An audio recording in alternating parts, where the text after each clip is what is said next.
बिस्मिल्लाहिर्रहमानिर्रहीम जी, मैं हूं ज़ुल्फ़िकार अली शाह और आप देख रहे हैं मरकज़ टीवी न्यूज़ चैनल। और सबसे पहले आपसे हस्बे रवायत एक रिक्वेस्ट के जो नए देखने वाले हमारे दोस्त हैं वो हमारे चैनल को सब्सक्राइब कर दें और बेल आइकन के बटन को ज़रूर दबा दें ताकि जो नई आने वाली वीडियोज़ हैं वो आप तक बर वक्त पहुँच सकें। और अगर हमारी वीडियोज़ अच्छी लगें तो लाइक कर दें और दोस्तों तक शेयर कर दें ताकि वो भी इन वीडियोज़ को देख सकें और हमें लाइक और शेयर ज़्यादा से ज़्यादा जो है वो मिल सकें। आज का हमारा मौजू जो है वो ज़ाहिर है इलेक्शन हो गए हैं, तो नेक्स्ट प्राइम मिनिस्टर पाकिस्तान का जो है वो कौन बनने जा रहा है। सबसे बड़ा जो सवाल जो है ना वो यही है। तो सबसे पहले तो एक अर्ज़ ये है कि जिस तरह मैंने एक और भी इलाके में भी कहा कि हंग पार्लियामेंट का एक जो कहा जा रहा था कि मंजर पेश करेगी आने वाली गवर्नमेंट, तो बिल्कुल है, लेकिन उस तरीके से हंग पार्लियामेंट नहीं है कि एक नहीं, दो नहीं, तीन नहीं, चार नहीं, को 8-10 पार्टियाँ मिल के तो फिर सादा अक्सरियत तक पहुँचेंगी। तो ये है कि अगर 2 पार्टियां भी मिल जाएं तो वो सादा अक्सरियत के साथ गवर्नमेंट बना सकती हैं। तो ये माजी के मुकाबले में जो हंग पार्लियामेंट्स आई हैं उनके मुकाबले में काफ़ी बेहतर है। ठीक है जी। अब बेहतरीन ऑप्शन जो है वो ये है कि 2 बड़ी पार्टियां मिलकर गवर्नमेंट बनाएं और उसके बाद जो छोटी पार्टियों को ब्लैकमेलिंग है उनसे उनकी बचत हो जाएगी। लेकिन यहाँ पे आपको एक चीज़ बताऊँ कि जिस तरह तहरीक इंसाफ है, तहरीक इंसाफ के पास यकीनन पंजाब के अंदर भी सूबाई असम्बली में अक्सरियत है। अक्सरियत से मुराद ये नहीं कि मकसद सादा अक्सरियत भी आप कह सकते हैं, और खैबर पख्तूनख्वा में तो वो आली नाल है। सिंध असम्बली के अंदर भी उनके मेम्बरान हैं कुछ दर्जन भर के करीब। उसके बाद बलूचिस्तान के अंदर शायद इतने नहीं हैं, बल्कि नहीं हैं। तो यहाँ पे अगर पीपल्स पार्टी और तहरीक इंसाफ का होता है तो मरकज़, खैबर पख्तूनख्वा और पंजाब और सिंध, ये यहाँ पे मजबूत जो हुकूमतें हैं वो बन सकती हैं। लेकिन अगर नवाज़ लीग के साथ इत्तेहाद होता है तो फिर मरकज़ में, बलूचिस्तान के अंदर, सिंध और पंजाब के अंदर मजबूत गवर्नमेंट्स बन सकती हैं। अब यहाँ पे एक सवाल ये है कि फ़िलहाल हाल की घड़ी तक तहरीक इंसाफ नहीं मान रही, खान साहब नहीं मान रहे कि पीपल्स पार्टी के साथ जो है ना वो अलाइंस करना है। तो अगर पीपल्स पार्टी के साथ अलाइंस नहीं होता या ये कह रहे हैं कि 2 पार्टियों के पास साथ आपस में अलाइंस नहीं करती तो फिर ज़ाहिर है कि अकेली जो एक बड़ी पार्टी है वो गवर्नमेंट नहीं बना सकती।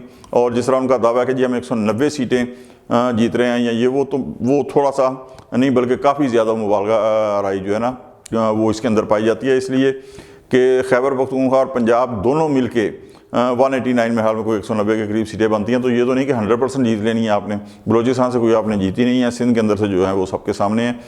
तो बहरहाल दूसरा ऑप्शन जो है, अब 2 पार्टियों के पास, अब जाहिर है कि मुल्क को लटकाया नहीं जा सकता।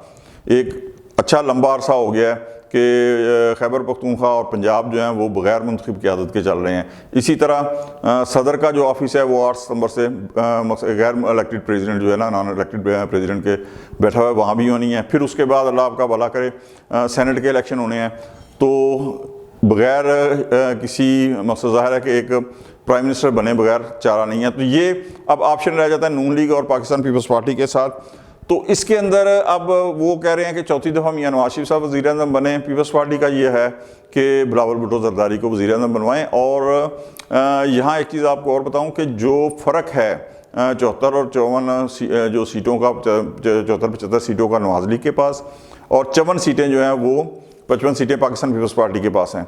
ये फ़र्क अगर पीपल्स पार्टी ज़ाहिर है अपने अंदर जो आज़ाद अरकान हुए हैं उनकी जो राब्ते हैं वो शामिल हो जाते हैं तो ये फ़र्क ख़त्म हो जाएगा या बहुत कम रह जाएगा। अभी भी कोई इतना ज़्यादा फ़र्क नहीं है। ठीक है। तो ये बिलावल भुट्टो ज़रदारी के जेन्युइन चांसेस हैं कि वो वज़ारत उज़्मा की सीट पर ऊपर आ सकते हैं, हलफ उठा सकते हैं, अपनी शेरवानी जो है वो सिलवा सकते हैं। ठीक है जी। तो अगर तो पाकिस्तान पीपल्स पार्टी के पास आज़ाद अरकान की एक माकूल तादाद आ जाती है कि वो मुस्लिम लीग नून से ज़्यादा हो जाएंगे तो दैन ज़रदारी साहब जो हैं वो आपको पता है कि 1-2 का 4 करने में और जादू की जफ़ी डालने में वो माहिर हैं। तो वो अगर फर्स्ट प्रायोरिटी वो जिस तरह नवाज लीग को दे रहे हैं ताकि इन्हें गिला शिकवा ना रहे, ना हुआ तो फिर तहरीक इंसाफ तो अब तक इनकारी है, लेकिन फिर किसी ना किसी तरीके से वो इस तरह मिलाएंगे कि जाहिर है कि मुल्क को आगे चलना है, एक ग्रिड लॉक या डेड लॉक की पोजीशन में उसे नहीं रखना। तो वो फिर उनके पास और ऑप्शन भी होंगे। हाँ, अगर Pakistan Peoples Party Nawaz League की तरफ जाती है तो फिर सदारत जो है ना वो उसके ज़रदारी साहब के हिस्से में आएगी। ये दूसरी बात यह है कि अगर तहरीक इंसाफ के साथ होता है, तो यहाँ एक चीज़ और भी आप ऑप्शन नोट करें कि अगर तहरीक इंसाफ के साथ अलायंस पीपल्स पार्टी मरकज़ के अंदर करती है तो ज़रूरी नहीं है कि वो पंजाब के अंदर भी करे। यहाँ अगर पंजाब में कर लेती है तो बलूचिस्तान के अंदर जो है वो नवाज़ लीग और जमीयत उलमा पाकिस्तान के साथ मिलकर गवर्नमेंट फॉर्म कर सकती है। कहने का ये मकसद है मेरा कि इस दफ़ा जो पार्लियामेंट आई है, बेशक मकसद किसी को सादा अक्सरियत हासिल नहीं है, लेकिन उस हिसाब से भी माजी की तरह हंग पार्लियामेंट नहीं है बिल्कुल कि बहुत सारी पार्टियों का जो मजमूआ है ना वो मिलेगा तो गवर्नमेंट फॉर्म होनी है। उससे बहरहाल कदरे नहीं बल्कि काफ़ी हद तक जो है ना वो बेहतर नताज इस हवाले से आए हैं कि ब्लैकमेलिंग की एक ख़त्म होगी सियासत, और जो भी गवर्नमेंट बनेगी उसके पास अब ये उज़र नहीं होगा कि जनाब वो ब्लैकमेल हो रही हैं और हम काम नहीं कर रहे। क्यों कि एक हिज़्ब इख्तिलाफ जो बनेगी, एक चीज़ ये आज मेरी नोट कर लीजिएगा कि गवर्नमेंट से के साथ साथ हिज़्ब इख्तिलाफ के ऊपर बहुत ज़्यादा रिस्पॉन्सिबिलिटी आयद होगी कि वो जो मुश्किल मुआशी इकनॉमिक ग्राउंड के अंदर फैसले करने हैं इकानमी के लिए, उसको सपोर्ट करना हिज़्ब इख्तिलाफ के लिए ज़रूरी है। अदरवाइज़ फिर जो है ना मुल्क के अंदर इंतशार फैलेगा। अगर इकानमी के ग्राउंड के हवाले से जो गवर्नमेंट फैसले करेंगी उसके ऊपर वही कि जिस तरह जनाब आवाज़ें कसनी या आवाज़ें शोर उठना शुरू हो गया, फिर ज़ाहिर है कि एक सियासी इस्तेकाम नहीं आएगा मुल्क के अंदर, और अगर सियासी इस्तेकाम नहीं आएगा तो माशी इस्तेकाम जो है ना उसकी मंजिल जो है ना वो हमें हासिल नहीं हो सकेगी।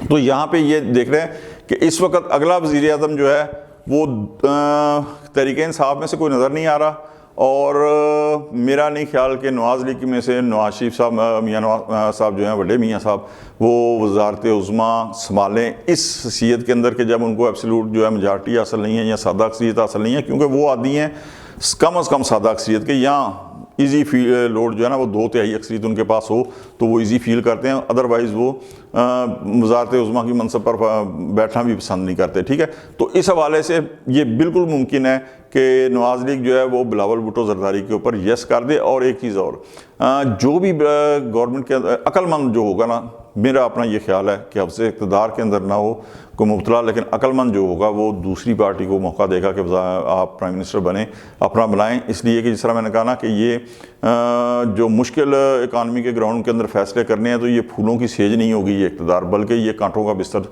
साबित होना है। और 16 माह की गवर्नमेंट के अंदर अगर जिस तरह कहते हैं कि नून लीग का जो हाल हुआ है और इलेक्शन के अंदर जो उसका रिएक्ट आया है वो आपने देख लिया, तो इससे ज़्यादा मुश्किल फ़ैसले जब करने पड़ेंगे तो फिर क्या होगा। और सेकेंडली ये बताऊं कि बहुत से सियासी पंडित जो हैं वो ये कह रहे हैं कि जनाब इस तरह हुआ तो 16 माह गवर्नमेंट चलेगी, इस तरह हुआ 2, यानी पहले से प्रेडिक्शंस जो हैं वो शुरू हो गई हैं। तो ये चीज़ें हमें इसके ऊपर गौर करना है कि हिज़्ब इख्तिलाफ ख़ास तौर के ऊपर वो शोर ना बन जाए, वो गैर मुस्तकम ना करे, और जो हुकूमती पार्टनर हैं वो भी अपनी हदूद के अंदर रहते हुए जायज़ आवाज़ उठाएं। बेशक अगर किसी चीज़ पे मुखालफत करनी है, लेकिन मुखालफत जो है वो ना हो हुकूमत की। तो आज तक के लिए इतना ही, इंशाल्लाह मिलते हैं अगले व्लॉग में। उस वक्त तक के लिए ज़ुल्फ़िकार अली शाह को इजाज़त दें। अल्लाह हाफ़िज़।